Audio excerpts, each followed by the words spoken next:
अपना दल यश की स्थापना दिवस समारोह में केंद्रीय मंत्री अनुप्रिया पटेल ने भरी हुंकार। राजपूत पैलेस के मैदान में दिखाई सियासी ताकत। अनुप्रिया पटेल ने सभा को संबोधित करते हुए कहा, आज उत्तर प्रदेश में तीसरी बड़ी पार्टी बनकर उभरे हैं। सामाजिक न्याय का एजेंडा हमारे दिल के करीब है। हम इसको लेकर कोई दिखावे की राजनीति नहीं करते। सामाजिक न्याय के जो भी विषय समय समय पर आए हैं उसे राज्यों की विधानसभा से लेकर देश की संसद तक सदा उठाने का काम किया है। आज जिस मसले की पूरे देश में चर्चा हो रही है, जातीय जनगणना को लेकर अपना दल ने अपने गठन के समय से लेकर ही इस विषय को उठाया है। 2024 लोकसभा चुनाव पर बोली अनुप्रिया पटेल, कहा हम एनडीए के घटक हैं, भाजपा के साथ मिलकर चुनाव लड़ेंगे। एनडीए को पिछले 2 चुनाव में सबसे ज़्यादा मजबूती मिली है। इस बार भी हमारा लक्ष्य है कि प्रदेश में 70 सीटों के पार जाएं।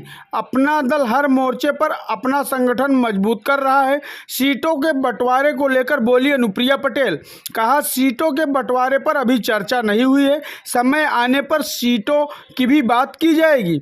पार्टी की स्थापना दिवस समारोह में प्रदेश के कैबिनेट मंत्री और अनुप्रिया पटेल के पति आशीष पटेल भी मौजूद रहे। स्थापना दिवस समारोह कार्यक्रम में जिले के अन्य कार्यकर्ताओं के अलावा गोसाईगंज विधानसभा क्षेत्र के प्रमोद सिंह ने सैकड़ों 4 पहिया वाहनों से हजारों की भीड़ के साथ की शिरकत। अनुप्रिया पटेल और आशीष पटेल ने अयोध्या की जनता को दिया धन्यवाद। में SC, ST, OBC के अभ्यर्थियों के कट ऑफ अंक जो ज्यादा आ रहे हैं उसकी विसंगति को दूर करने का विषय हो या OBC क्रीमी लेयर का दायरा बढ़ाने का विषय हो। और आज जिस मसले की पूरे देश में चर्चा हो रही है, जातिवार जनगणना, अपना दल ने अपने गठन के समय से निरंतर इस विषय को उठाया है और देश की संसद तक में हमने इस विषय पर अपनी राय रखी है और अपना दल इसका पक्षधर है। इन्हीं विषयों को लेकर निरंतर आगे भी स्थापना दिवस पे हमारा संकल्प है कि हमारा जो संघर्ष है वो जारी रहे। अभी जातिवार जनगणना के समर्थन में आप एनडीए की घटक दल है, आपका एनडीए, आपकी बीजेपी जो है वो कितना सहमत है जातिवादी जनगणना? देखिए, ऐसा है, एनडीए के अंदर बहुत सारे दल शामिल हैं। अपना दल एनडीए का एक लंबे समय से घटक है और आप जानते हैं कि उत्तर प्रदेश में अपना दल और भारतीय जनता पार्टी के गठबंधन को हमारे प्रदेश की जनता ने बहुत पसंद किया और चारों चुनाव के परिणाम जो हमने साथ मिलकर लड़े वो आए भी।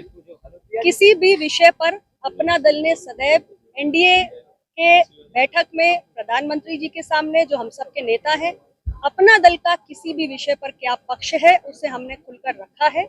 हमारी जो सहयोगी पार्टी है भारतीय जनता पार्टी, जिसके साथ मिलकर हम एनडीए में हैं, उनको उनके सामने भी अपना दल ने जातीय जनगणना को लेकर अपना स्टैंड क्लियर रखा है।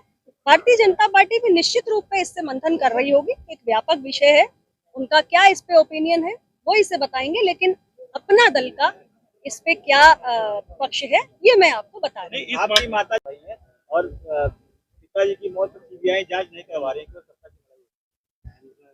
और बताइए, और कोई विषय है? जिसे आपने कहा कि मेरी बात हुई है एनडीए के गठन प्रधानमंत्री जी से, जिसे आपने कहा कि मैं जातीय जनगणना की सपोर्ट और सरकार से मांग कर दूं, तो क्या आपकी प्रधानमंत्री जी से या शीर्ष नेताओं से ऊपर ऐसा है, क्या कुछ आश्वासन मिला है? जो भी नहीं, आश्वासन की बात ही नहीं। जब भारतीय जनता पार्टी ने अभी अपना कोई स्टेटमेंट नहीं दिया है, भारतीय जनता पार्टी को अपना स्टैंड खुद तय करना है, लेकिन मैंने सुना नहीं कि भारतीय जनता पार्टी ने कहीं इसका विरोध किया हो।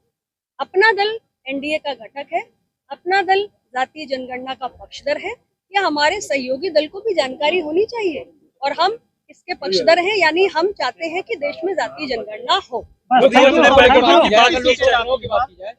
चुनाव आ रहा है, क्या तैयारी है? कितनी सीटें चाहिए लोकसभा चुनाव? 2024 का जो चुनाव है हमें साथ मिलकर लड़ना है। उत्तर प्रदेश में सबसे ज्यादा मजबूती एनडीए को पिछले 2 चुनाव में मिली है और इस बार भी हमारा लक्ष्य है कि हम 70 पार जाएं और उत्तर प्रदेश से सबसे ज्यादा मजबूती प्रधानमंत्री नरेंद्र मोदी जी की सरकार को मिले। उस दृष्टि से हमारा भी जो अपना संगठन है, हर मंडल में निरंतर संगठन को मजबूत करने की दृष्टि से हमारे जो सांगठनिक सम्मेलन है, कार्यकर्ता सम्मेलन है, मंडलीय स्तर पर भी जनसभाएं हो रही हैं और जिले के स्तर पर भी कार्यकर्ता सम्मेलन हो रहे हैं। चुनाव की दृष्टि से संगठन को मजबूत 22 किया तारीख जाएगा। को कितनी मोदी सीटें जी चाह आ रहे रही हैं हैं? लोकसभा 22 तारीख को सीटों पर प्राप्त चर्चा अभी नहीं हुई है, समय आने पर 22 कर तारीख लेंगे। को लोग अभी आपने 22 तारीख को बैकवर्ड प्राप्त की बात की, पिछड़े की एक बात जन की। पूछिए ना, कहाँ पे का कार्यक्रम हो रहा है 22 जनवरी को मोदी जी 22 आ रहे हैं। जनवरी को 22 जनवरी को 2024 मुझे जानकारी नहीं है उसके बारे में। अच्छा, आपने बैकवर्डों की बात की, पिछड़ों की बात की, चाहे हाईकोर्ट हो, सुप्रीम कोर्ट हो या आयोग की आपने बात की, ये बात राहुल गांधी भी उठा चुके हैं कि मीडिया में बैकवर्डों की, पीटीए की, इनकी सबकी जो भागीदारी हो। देखिए, अच्छा मैं आपको एक उदाहरण देती हूँ।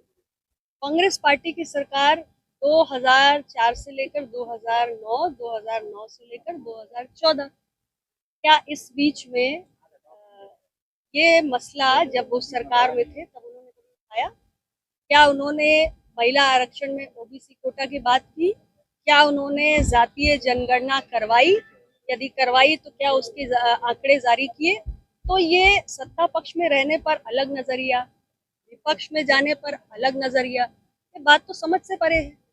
जब 2004 से 2009 के बीच में यूपीए की सरकार थी, समाजवादी पार्टी समर्थन कर रही थी। उस वक्त आप कहते हैं कि आप पीडीए के समर्थक हैं, पिछड़ा दलित आदिवासी के। एक बहुत बड़ा मसला था, नीट की जो एग्जामिनेशन है मेडिकल की, उसमें ओबीसी आरक्षण नहीं लागू था, वो मसला उठता रहा। आप उस वक्त सरकार के साथ में थे, क्या आपने इस मसले को उठाया? अगर आपको पिछड़ा दलित आदिवासी पीडीए की चिंता थी, आपने नहीं उठाया। लेकिन अपना दल जब एनडीए सरकार में रहा है, हमारे तो 2 सदस्य हैं सिर्फ, लेकिन फिर भी मैंने स्वयं प्रधानमंत्री जी के सामने इस मसले को उठाया और हमारी सरकार ने, माननीय प्रधानमंत्री जी ने इसको सॉल्व किया, लटकाया नहीं। तो ये डिफरेंस है, सामाजिक न्याय की बात करना, पिछड़ों की, दलितों की, आदिवासियों की बात करना और उनके मसलों को मुखर होके हल कराना, दोनों अलग विषय हैं। जातीय जनगणना समाजवादी पार्टी करा सकती थी ना, उत्तर प्रदेश में कई बार सरकार थी, आपने कराई? नहीं कराई। आज आप उत्तर प्रदेश की सत्ता से बाहर हो तो आपको जातीय जनगणना याद आ रही है, जब आप सरकार में थे तब क्यों नहीं कराई? अपना दल तो गठन के समय से लेकर आज तक बात कर रहा है। मैं तो पार्लियामेंट के अंदर बोल चुकी हूँ कि जातीय जनगणना होनी चाहिए, कास्ट सेंसस होनी चाहिए, आपके बीच में बोल रही हूँ, हर समय बोल रही हूँ। तो हमारा सत्ता पक्ष और विपक्ष में रहने पर स्टैंड नहीं बदलता, हम एक ही बात करते हैं, चाहे सत्ता में हो चाहे विपक्ष में हो। लेकिन बाकी पार्टियों का सत्ता में अलग स्टैंड होता है, विपक्ष में अलग स्टैंड होता है। इतना ही मेरा एक आखिरी सवाल, कोई टिप्पणी माँ के संबंध में नहीं उन्होंने करूंगी, मांग की है सरकार माँ से कि के मेरे बारे पति में की कोई सीबीआई टिप्पणी नहीं जांच हो। करूंगी। तो आपका इसमें क्या स्टैंड है? बहुत बहुत आप पूछे आपने। आज ये जो आपका स्थापना दिवस था अयोध्या में हुआ है, क्या ऐसा माना जाए कि ऐसा तो हुआ गया? देखिए, कोई खास वजह नहीं है। 2024 में लोकसभा का चुनाव है और उत्तर प्रदेश के अंदर हम एनडीए के एक महत्वपूर्ण घटक है। उत्तर प्रदेश ने पिछले 2 लोकसभा चुनाव में हमारी गठबंधन को सबसे ज्यादा मजबूती दी है और चुनाव के पहले ये हमारी संगठन को मजबूत करने की कवायद है। हर मंडल में हम कार्यक्रम कर रहे हैं। कानपुर मंडल में हमने किया, देवीपाटन मंडल में किया, बनारस मंडल में किया, प्रयागराज मंडल में किया।